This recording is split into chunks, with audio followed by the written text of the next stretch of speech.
पाचवान। ऊंची ऊंची पहाड़ियों और घने जंगल से घिरा हुआ भैरवगढ़ गांव काली पहाड़ी के ठीक पीछे था। काली पहाड़ी यानी मौत का घर।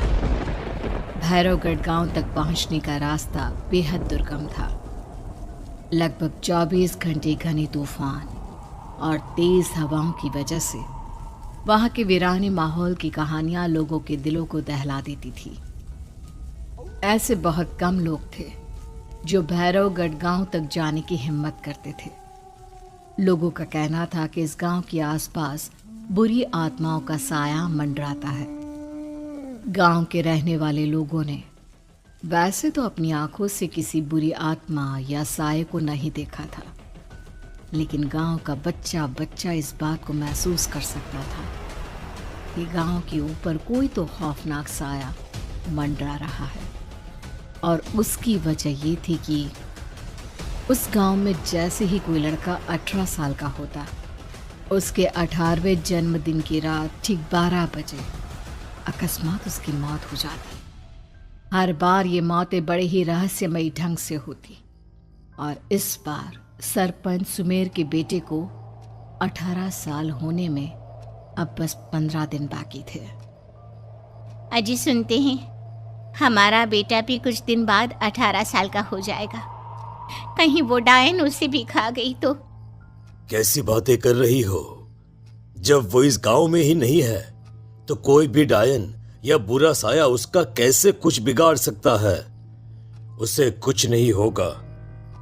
हाँ जानती हूँ, आपने उसे पढ़ाई के बहाने इस गांव से बाहर निकाल शहर भेज दिया है, लेकिन ये भी तो सच है ना कि वो बार बार यहाँ आने की जिद करता रहता है। वो चाहे कितनी भी जिद कर ले जानकी, पर मैं उसे इस गांव में कभी वापस नहीं आने दूंगा। मैं नहीं चाहता कि गांव के दूसरे लड़कों की तरह मेरे बेटे की भी अजीबोगरीब ढंग से मौत हो जाए। कभी कभी तो लगता है कि हम सब गांव वालों को हिम्मत करके अपने गांव को इस बुरी आत्मा से छुड़वा लेना चाहिए। लेकिन कौन जानता है आखिर वो खतरनाक साया किसका है? वो काली आत्मा कौन है जो रातों रात हमारे गांव के लड़कों को निगल जाती है?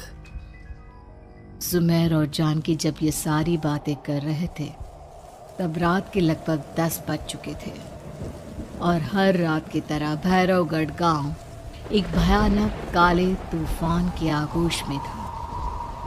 बाहर चल रही तेज हवाएं और बारिश के बीच कभी कभी ऐसा लगता जैसे कोई बुरी तरह से चीख रहा है। किसी के तड़पने और चीखने की आवाज़ें गांव के कानों में बार बार टकराती, पर वहां रहने वाले किसी भी औरत या आदमी के अंदर इतना साहस नहीं था कि वो अपने घर से बाहर कदम रख के उन आवाजों तक पहुंच सके। सो जाओ जानकी और घर के खिड़की दरवाजे कसकर बंद कर दो। अब जानकी सब खिड़कियां ठीक से बंद करने ही लगती है कि तभी उसे अपने घर के दरवाजे पर जोर जोर से खटखटाने की आवाजें सुनाई देती है। इन आवाजों को सुनकर जानकी और सुमेर के चेहरे डर से पीले और हाथ पैर ठंडे पड़ जाते हैं। जानकी, जानकी, इतनी रात कौन होगा? पता नहीं, ऐसा लग रहा है कोई बुरी तरह से दरवाजा खटखटा रहा है। अरे हाँ, पर किसी की आवाज भी तो नहीं आ रही। क्या करूं? दरवाजा खोल लूं या नहीं? कहीं ऐसा ना हो कि किसी को हमारी मदद की जरूरत हो।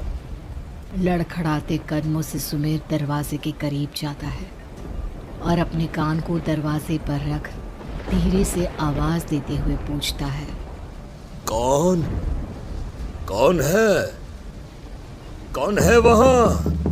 तभी एक बेहद डराने वाली आवाज उसके कानों से टकराती है। दरवाजा खोलो, दरवाजा खोलो, वरना आज की रात इस गांव में कोई जिंदा नहीं बचेगा। मैं जानती हूँ तुम्हारा बेटा 18 साल का होने वाला है। अगर उसकी जान की जरा भी परवाह है तो दरवाजा खोल दो। इस आवाज को सुनते ही सुमेर घबराकर पीछे हट जाता है और जानकी को पूरी बात बताता है। कहीं वो डायन हमारे घर तक तो नहीं पहुंच गई? अब हम क्या करेंगे? मुझे दरवाजा खोलना ही होगा जानकी।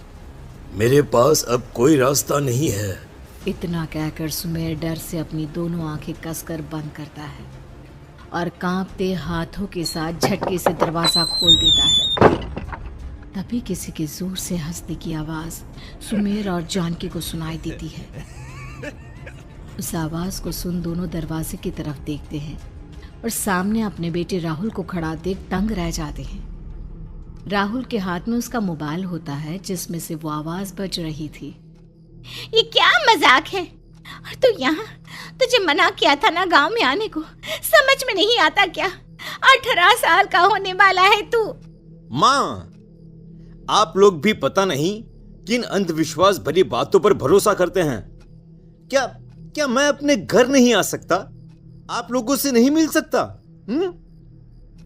देख बेटा, हमने तुझे किसी वजह से ही इस गांव से दूर रखा था और यहां आकर तूने अच्छा नहीं किया। चल, मैं तुझे अभी के अभी वापस शहर छोड़कर आता हूं। ओफो पापा, आप बेकार की बातों से परेशान हो रहे हैं। बाहर इतना तेज अंधर तूफान चल रहा है, कहीं जाने की जरूरत नहीं है। मैं बस आप लोगों से मिलने आया हूं, कुछ दिन रहकर चला जाऊंगा। दिमाग खराब हो गया है इस लड़के का, नहीं जानता कि इस गांव में ये सुरक्षित नहीं है। किसने कहा था तुझे यहाँ आने को? ये आवाजें सुन, बाहर से जो आवाजें आ रही है तुझे सुनाई नहीं देती क्या? अरे माँ, जब जोर से तूफान चलता है, तेज हवाएं चलती हैं, तो इसी तरह की आवाजें आती हैं। ये बहुत नॉर्मल है माँ। नॉर्मल होगी तेरे लिए बेटा। 4 दिन शहर में पढ़कर आया है तो अपने माँ बाप की बात नहीं मान सकता। माँ, मुझे अभी बहुत जोरों से भूख लगी है, पहले कुछ खिला दो, और रात भी बहुत हो गई है। हम इस बारे में कल बात करते हैं, ठीक है?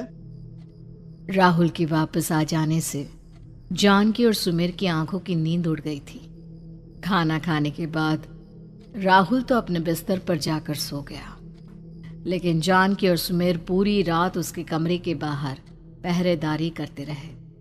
उन्हें पल पल इसी बात का डर था कि कहीं उनके बेटे को कुछ हो ना जाए। रात बीतती है, सुबह का सूरज निकलता है। अब जैसे ही वो राहुल को नींद से जागते देखते हैं तो उन दोनों के दिल को सुकून मिलता है।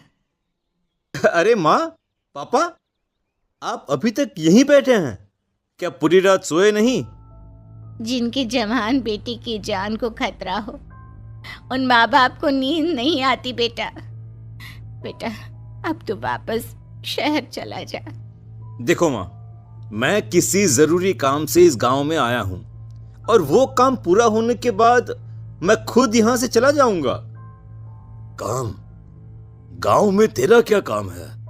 पापा, मैं बचपन से ही इस गांव के बारे में बेहद डरावने किस्से सुनते आया हूं, इसीलिए अब मैं उन्हीं किस्सों के ऊपर डॉक्यूमेंट्री फिल्म बनाऊंगा। रिसर्च करना चाहता हूं कि आखिर सच्चाई है क्या। हे भगवान, लो जी, सुन लिया, और भेजो इसे पढ़ने के लिए शहर। मैंने आपसे पहले ही कहा था, मेरी बहन के पास दूसरे गांव भेज दो। ना ये शहर जाता और ना उल जुलूल की बात इसके दिमाग में आती। जानकी और सुमेर राहुल को समझाने की बहुत कोशिश करते हैं, पर वो किसी की बात नहीं सुनता और अपना कैमरा लेकर गांव के पास वाली काली पहाड़ी की तरफ निकल जाता है। अब राहुल जैसे ही काली पहाड़ी पर पहुंचता है, उसकी नजर पहाड़ी के ठीक बीचों बीच बनी एक पुरानी झोपड़ी पर पड़ती है। यहाँ भी कोई रहता है क्या? ये इंटरेस्टिंग होगा। राहुल की आवाज पहाड़ों से टकराकर उसके कानों में सुनाई दे रही थी। उसने चारों तरफ का नजारा देखकर वहां की तस्वीरें अपने कैमरे में उतारना शुरू कर दिया। तभी अचानक राहुल ने अपने कैमरे में खींची हुई तस्वीर को जूम करके देखा और उसमें उसे जो नजर आया वो देखकर राहुल के होश उड़ गए। क्या सचमुच उस गांव के ऊपर किसी बुरी आत्मा का साया था? क्या राहुल की जान बच पाएगी? क्या देखा था राहुल ने उस फोटो में जिसे देखकर वो दंग रह गया? इन सवालों के जवाब जानने के लिए देखिए इस कहानी का अगला भाग।